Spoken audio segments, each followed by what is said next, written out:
চেয়েছি একটি লড়াইয়ের অন্যতম রণক্ষেত্র হিসেবে, কিন্তু আমরা কখনো খোঁজ নেই নাই গাজীপুরের নাগরিকরা কিভাবে জীবন যাপন করে, কতটা কষ্টের সহিত গাজীপুরের শ্রমিকেরা, গাজীপুরের সাধারণ মানুষেরা জীবন যাপন করে। এই গাজীপুর নগরীকে একটি সিটি কর্পোরেশন করা হলো অপরিকল্পিত নগর হিসেবে রেখে দেওয়া হয়েছে। এই আওয়ামী লীগের মেয়র জাহাঙ্গীর গাজীপুরে লুটপাট করেছে, দুর্নীতি করেছে, সন্ত্রাস কায়েম করেছে। আমরা গণ অভ্যুত্থানে মেয়র জাহাঙ্গীরকে প্রতিরোধ করেছিলাম। এই সন্ত্রাসীদের আমরা গাজীপুরে ঢুকতে দেই নাই, গাজীপুর থেকে বিতাড়িত করেছি।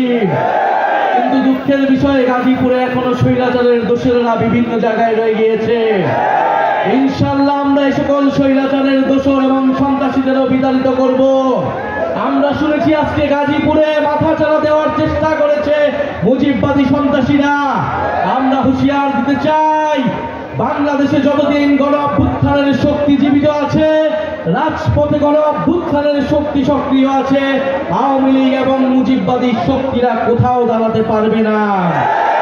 গাজীপুর থেকেই প্রতিরোধের ডাক তৈরি হবে। প্রিয় সংগ্রামী গাজীপুরবাসী, আমরা গাজীপুরে অপরিকল্পিত নগর ব্যবস্থার কথা জানি। আমরা চাই গাজীপুরের যে নাগরিক সেবাগুলো রয়েছে সেই সেবাগুলো গাজীপুরের সাধারণ মানুষরা পাবে। গাজীপুরের যোগাযোগ ব্যবস্থা উন্নত করতে হবে। জাতীয় নাগরিক পার্টি গাজীপুরের এই সকল নাগরিক সমস্যা নিয়ে কাজ করবে। আমরা গাজীপুরে জানি গাজীপুরের শিল্পায়নের নামে প্রচুর জমি দখল করা হয়, সাধারণ মানুষের জমি দখল করা হয়। মেয়র জাহাঙ্গীর এই জমি দখলের অন্যতম কারিগর ছিল। আমরা এই সকল চাই এই সকল জমি দখলের রাজনীতি থেকে বের হয়ে আসতে, সাধারণ মানুষকে তার জমির অধিকার বুঝিয়ে দিতে। গাজীপুর বাংলাদেশের অন্যতম শিল্পাঞ্চল। গাজীপুরে কয়েক হাজার ফ্যাক্টরি রয়েছে। গাজীপুরের শ্রমিকদের মধ্যে আমরা কিছুদিন পর পর অসন্তোষ দেখি, কারণ তারা ন্যায্য মজুরি পায় না। এই সকল শ্রমিকরাই কিন্তু গণ অভ্যুত্থানে আমাদের সাথে এসে দাঁড়িয়েছিল। আমরা সে সকল শ্রমিক ভাইদের জন্য কাজ করতে চাই। আমরা টাঙ্গাইলে কৃষকদের জন্য কথা বলেছি। টাঙ্গাইল যদি কৃষক আন্দোলনের সূতিকাগার হয়, গাজীপুর শ্রমিক আন্দোলনের সূতিকাগার। আমরা গাজীপুরের শ্রমিকদেরকে সংগঠিত করতে চাই।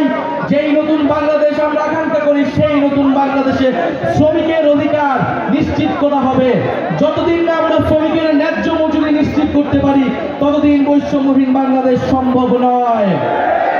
অন্তর্বর্তী সরকার সহ আমাদের দায়িত্ব গাজীপুরের এবং বাংলাদেশের সকল শ্রমিকদের, এই গার্মেন্টস শ্রমিকদের, আমাদের ভাই বোনদের তাদের ন্যায্য মজুরির পাশে দাঁড়ানো। তাদের সন্তানরা শিক্ষা পায় না, আবাসন পায় না, তারা স্বাস্থ্য অধিকার থেকে বঞ্চিত, সেই সকল অধিকার নিশ্চিত করা। প্রিয় গাজীপুরবাসী, আমরা জানি এই গাজীপুর টঙ্গীতে আমাদের মাদ্রাসার ছাত্ররা, আমাদের আলেম সমাজ এই গণ অভ্যুত্থানের প্রতিরোধ তৈরি করেছিল। আমরা সে সকল আমাদের আলেম ভাইদের, মাদ্রাসার ছাত্রদের আমরা লাল সালাম জানাই। তাদের এই অংশগ্রহণের মাধ্যমে আমরা ফ্যাসিস্টকে বিতাড়িত করতে পেরেছিলাম।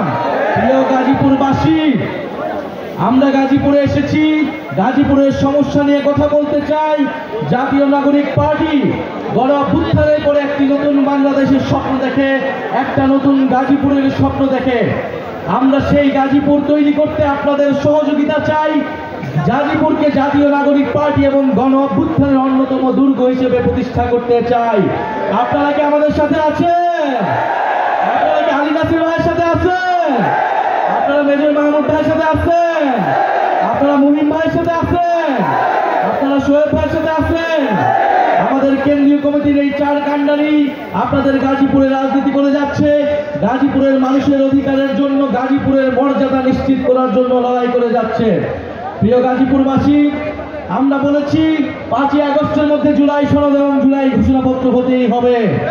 এর কোনো বিকল্প আমরা দেখতে চাই না।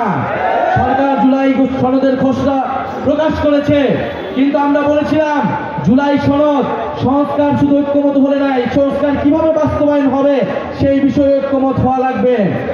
90-এর গণ অভ্যুত্থানের পরে রাজনৈতিক দলগুলো বাংলাদেশের জনগণের সাথে, ছাত্রদের সাথে প্রতারণা করেছিল। ত্রিদলীয় জোটের রূপরেখা তৈরি করা হয়েছিল, এই রূপরেখা কোনো দল মানে নাই। ফলে আমরা এবারে কোনো প্রতারণার সুযোগ দিব না। জুলাই সনদ হতে হবে এবং জুলাই সনদের ভিত্তিতে নির্বাচন হবে। এবং এর আইনি ভিত্তি থাকতে হবে। নির্বাচিত যেই সরকার গঠন করুক এই সংস্কার বাস্তবায়নে সে বাধ্যবাধকতা থাকবে। প্রিয় সংগ্রামী বন্ধুগণ, আমরা আশা করব 5ই আগস্টের মধ্যেই অন্তর্বর্তী সরকার এবং সকল রাজনৈতিক দল জুলাই সনদ এবং জুলাই ঘোষণাপত্র জারি করতে পারবে এবং আমাদের যে আকাঙ্ক্ষিত গণ অভ্যুত্থানের 1 বছর আমরা সকলে একসাথে আমরা সেলিব্রেট করতে পারবো, বিজয় উদযাপন করতে পারবো। আমরা জানি গাজীপুরে অনেক শহীদ রয়েছেন, এই গাজীপুর চৌরাস্তায় এই টঙ্গীতে আমাদের অনেক ভাইরা শহীদ হয়েছেন। আমরা সে সকল ভাই বোনের বাবা মার সাথে আজকে কথা বলেছি। সে সকল শহীদ পরিবারের নানা হুমকির শিকার হচ্ছে। আমরা গাজীপুরের প্রশাসনকে স্পষ্টভাবে বলতে চাই, এই সকল শহীদ পরিবার আহত যোদ্ধাদের পাশে দাঁড়ানো আপনাদের দায়িত্ব। আপনাদেরকে অবশ্যই শহীদ পরিবারদের দায়িত্ব নিতে হবে, আহত যোদ্ধাদের দায়িত্ব নিতে হবে। প্রিয় সংগ্রামী বন্ধুগণ, আমরা আর বক্তব্য দীর্ঘায়িত করব না। জাতীয় নাগরিক পার্টির জুলাই পদযাত্রার শেষের দিকে আমরা গাজীপুরে এসেছি।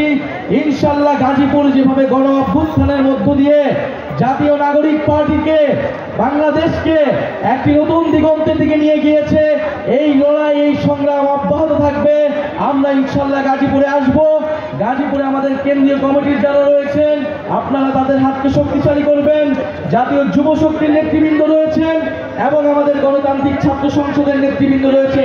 আমি বিশেষভাবে পরিচিত করে দিতে চাই আমাদের বৈশ্যবিরোধী ছাত্র আন্দোলনের কেন্দ্রীয় সমন্বয় কমিটির অন্যতম কয়েকজন নারী নেত্রী, আপনাদের গাজীপুরের সন্তান। আপনাদের এই বাহিনীরা গণ অভ্যুত্থানের সময় আমাদেরকে ফ্যাসিস্ট সরকারের বিরুদ্ধে লড়াই করতে এগিয়ে নিয়ে গেছিল।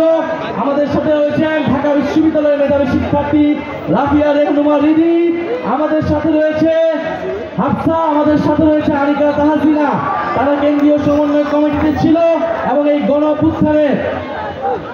অভ্যুত্থানে আপনাদের ঢাকা বিশ্ববিদ্যালয় সহ পুরো বাংলাদেশে লড়াই করেছিল। আমাদের সাথে রয়েছে আরো ইয়াসমিন মিতু, আমাদের সাথে রয়েছে বাকশাসের হাবিব, আমাদের সাথে রয়েছে আসিফ এবং আমাদের সাথে রয়েছে জাতীয় যুব শক্তির কেন্দ্রবৃন্দ। আজকের এই প্রোগ্রাম সফলের জন্য